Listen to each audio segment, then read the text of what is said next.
What's going on, Blacktop Banner? This is Kyle again with Integrity Asphalt.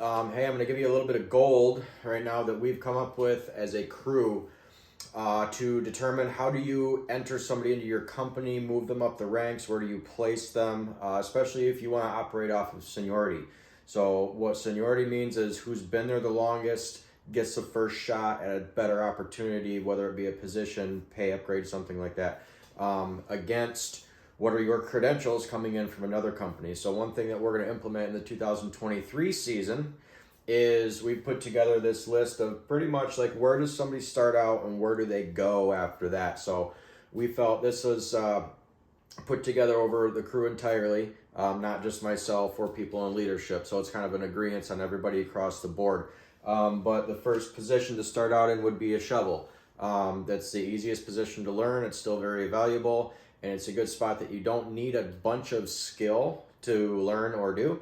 But if you're able to feel somebody out, if they're able to do anything past that, and also if they even have what it takes to continue being on an asphalt crew, because it's not for everybody.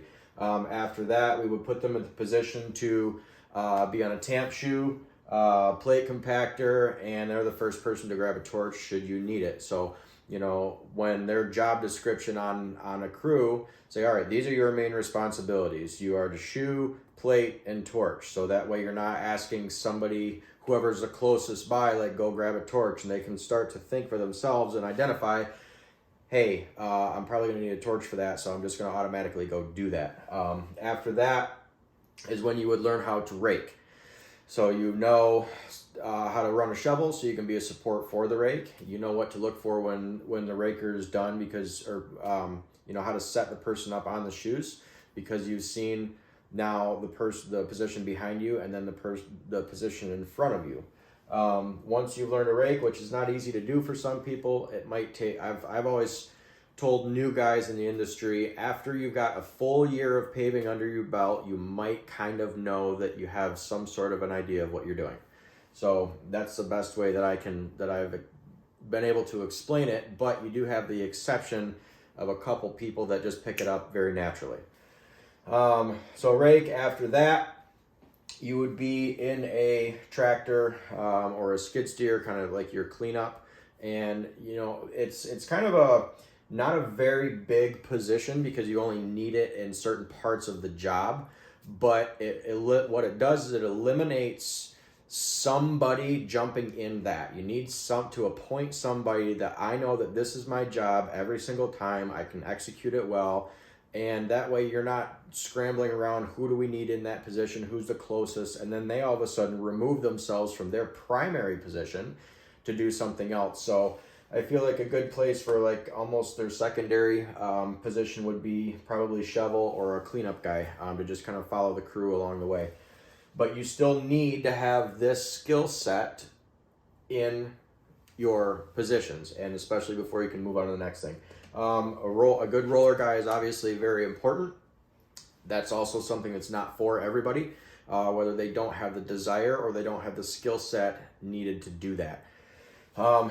Each person, before you move on to the next position, you need to be proficient in the one that you're in now. Okay. If you really feel like your skill set is better placed one spot versus another, you still need time into, let's say, a raking position. You need to be able to rake somewhat. So how much time does it take for somebody to get an idea of what that is? 2 weeks, 3 weeks, 4 weeks. It really comes up to the contractor at that point in time, the individual, on how you feel that out.